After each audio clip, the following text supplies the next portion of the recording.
Hello everyone, this is Zagany333. And today's awesome movie review will be There Will Be Blood. It is a fucking awesome movie from 2007. It is rated R, 2 hours and 38 minutes, and it is drama. And what it pretty much centers on is this guy back in like the 1800s who's pretty much an oil man who is, you see the beginnings, I would say humble beginnings, but this guy isn't the most humble of a person. I mean, you'll get what I mean if you watch the movie. But you pretty much see him starting out and trying to pretty much strike it rich, become rich with his son. And it actually gets to be a pretty dark movie later on and everything else. But that's a summary there. Now, here's the first thing that I'll say, is this movie's not going to be for everybody. It's not a movie with action. It's not a movie that's going to be fast-paced or anything. It's more of a slow burn kind of film, a story-oriented, character-driven kind of film. But if you're okay with a drama that's a slow-paced, slow burn kind of thing, then you'll be okay with this movie. The main focus, not the main focus, but I'd say the best aspects of this movie is the acting and its story. Let me see. Oh, I remember the first time I watched this, I had seen like pretty much a snippet of it on TV. I just remember the scene, it was sort of towards the beginning and everything. For whatever reason, it was just intriguing to me. There wasn't much all going on. There wasn't much dialogue or anything. But just the way that the acting was, because the acting was so well done, it was like the characters kind of pulled me into the movie, and so I was intrigued, and I ended up going out and purchasing this movie, and really enjoyed it. Funny enough, I put here also, there's a song sort of named after it. It might just be in title only, but the song from Mike Barr's There Will Be Blood is also a badass fucking song. So check that out as well, maybe. There's tons of awesome analysis videos that go into characters way better than I probably will. So there's also that to keep in mind as well. That kind of enrich the experience and everything.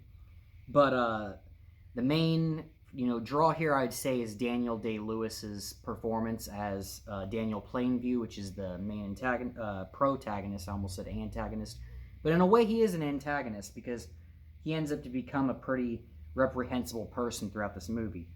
But Daniel Day-Lewis is a fucking amazing actor. He was also good in Gangs of New York as Bill the Butcher, so also maybe consider checking that out if you end up liking this actor's portrayal of the character. And really, that's all I'm going to be getting into besides spoilers and stuff. It's just a really well-acted, well-told story. And, when I say well-acted, I mean like incredible acting. I mean, I'd say that this is, some of the best acting you can kind of get. And so because of that, at least for me, I thought I'd give this film a 9. I know that others who are maybe seeking a more action-packed movie that's focused on that or something, like I said, you might not really enjoy this one. This one's more of a mature kind of story and a slow told kind of story, but a very well told one.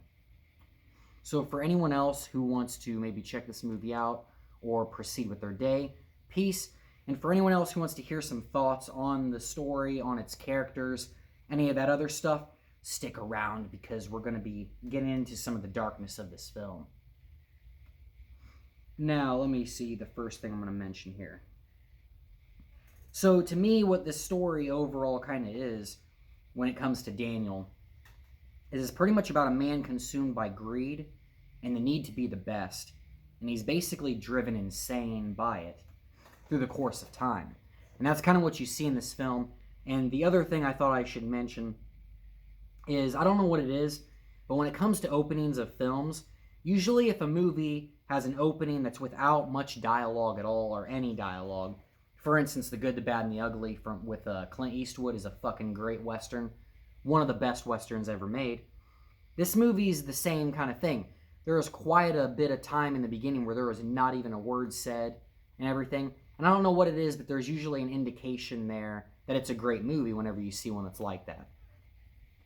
And to me, it's kind of an amazing thing when a film literally doesn't even have to utter a single word, but it can still pull you in anyways. So there's that. And here I thought I would get into is the character Eli, which is a, like Christian character who wants his own church and stuff. And he ends up crossing paths with Daniel through this film. And really, Eli isn't all that much different from Daniel. And that's the other thing I should be kind of getting into, is where the title, I believe, what the title is derived from. And I believe that the title, what the title is supposed to mean and indicate is pretty much what happens when you take two different people that are driven to be the best and succeed. And when you take those two people and they have opposing beliefs and opposing sides, and you put those people together, then there will be blood. Essentially, there's going to be a rough scuffle, if you will. It's not going to be pleasant because, when you take two people that are determined to be the best and they're refusing to back down, you're pretty much going to, when you see two people like that and you put them together, then you're going to see something bad, is pretty much, I think, what this movie kind of sums up. But here's the other thing that I was going to get into, is kind of the differences between Daniel and Eli. And I think that when it comes to Daniel, he doesn't necessarily care about being front and center. He just wants everything and to be the best. Whereas Eli wants all the attention and wants to have the spotlight all on him. So I don't think Daniel really cares about, Daniel doesn't care about being front and center, like I said. He just wants all the money, he wants all the power, he wants all of that. Whereas Eli, the difference is, he might want power and all that other stuff too, but he wants to also be the center of attention in this focus. And that's kind of the differences between them, even though they're pretty similar characters and similar people. As I grab me another cigarette. Okay. And I also feel like, I already mentioned the character study kind of thing where the title's derived from, my belief on it anyways. But the scene I thought I would also talk about is where he kills the fraud, the person that's pretending to be his brother. And I think what's particularly sad about that scene, and kind of continues his descent into madness later on, is throughout everything, even though he wanted everything Daniel did, at that moment when he met the person pretending to be his brother, he thought that he wasn't alone, but he really was. Because that's another thing, you see him driven to sort of succeed, and for the most part not really even care about people, and he'll smooth talk people and everything else. But there's a few times, when it comes to either his son or, like I said, this brother, where you can tell he does want someone there, but he ends up becoming isolated by his need to be the best. And so because of his need to be, his huge ego and his need to be the best of everything, he ends up essentially isolating himself, even though he doesn't want to be isolated. And when he finds out that the brother is a fraud, that further pushes him away from what could have saved him. Because whereas maybe he could have, his friendship relationship with his brother could have gotten better, and he could have opened up and made friends, and social aspects, get better for him. Instead, what happened was, once he found out that his brother was a fraud and it was a fake, and it was just a huge ruse to pretty much get his money, that it pushed him further into isolation and away from everyone and hating people even more. And the other scene I thought I would talk about, which is an incredible scene, is the whole baptism scene. Because throughout this film we see, apologies, I'm going to take a moment here and take a sip of my Red Bull. You see throughout the film Daniel and Eli butting heads and pretty much acting like children in a way. Because, you essentially see kind of like that, breakdown. You see the facade that they both have kind of crumble for a moment there as they're competing in this community that's been made. And throughout the film, like I said, you see Daniel pretty much belittling and putting down Eli, and even physically beating him through the film. And it's pretty cruel. But during the baptism scene, the thing that's interesting about Eli, like I said, they're very similar people. They kind of hide behind a facade and pretend to be entirely other people and with different motives than how they actually are. But with Eli, You know, to me, the whole entire baptism scene was just a cruel excuse to take back power and call it salvation. You know, it was just a complete excuse to, yeah, pretty much rearrange the role there. Because throughout the film, up until that point, you had seen pretty much every step of the way Daniel being the one who was sort of in the lead in a way. And, you know, putting down Eli. So when Eli had the chance, he, you know, pretended to use faith and hid behind faith in order to succeed in this scenario. And pretty much, you know, called it salvation and called it, you know, what you will when it comes to faith. But in all reality, it seems kind of apparent to the viewer and people that are paying attention to the story enough and everything else that it's just, like I said, a cruel excuse to take back power and assert some kind of dominance, which is ridiculous as it can be. But yeah, the other thing that I thought was sad here was later on towards the end of the film, because like I said, you see just a slow descent, kind of. You know, you see him build everything. You see him build money. You see him build power. You see how intelligent Daniel can be, but he just isolates himself from everyone completely. And I think one of the saddest aspects of the film is towards the very end, where you just see the greed completely consume him, and his competitive nature essentially destroy his relationship with his son, who turns out to not even be his son.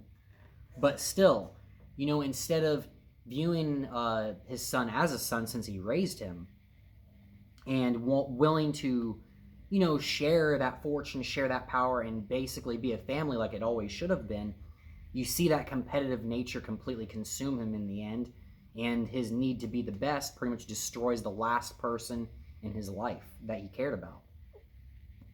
Which I find to be one of the saddest, like I said, aspects of the film.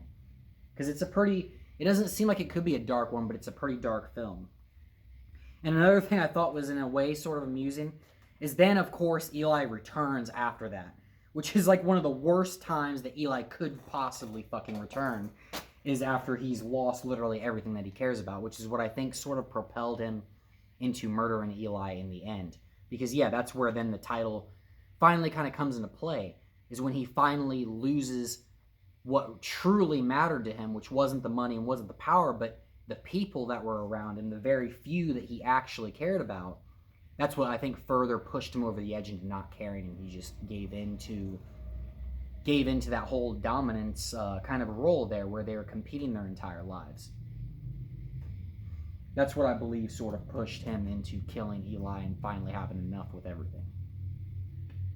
But yeah, you know, like I said, it's not a movie that I feel like is going to be for everyone, because, you know, at least a lot of people I talk to tend to like, you know, action-packed films with, you know, a story that's not so centered on characters, and a movie that, you know, doesn't have as long of a runtime or anything like that. But that's what at least I like about this movie, is it's phenomenal acting. And, I mean, it's won quite a few awards for, you know, cinematography and stuff like that, as well as, like I said, acting. And Daniel Day-Lewis is one of, you know, my favorite actors, a really great, talented one. So for me, that's why I gave it a really high rating. It's a really interesting film with great characters, a great story, and kind of another cautionary tale about what money and power can do to somebody. When someone's driven to succeed to that degree and pushes absolutely everybody away, that's what can sort of happen to them. But okay, I guess that's enough for me to get into when it comes to this film. At least I really love this film. And like I've also mentioned, you know, check out analysis videos. There are tons of them that really go in depth when it comes to the story, the characters, and like I said, enrich the experience. But I hope that you all have a great, amazing, wonderfully splendid day. And this is Agony333 signing the fuck out. Peace. Have an amazing one.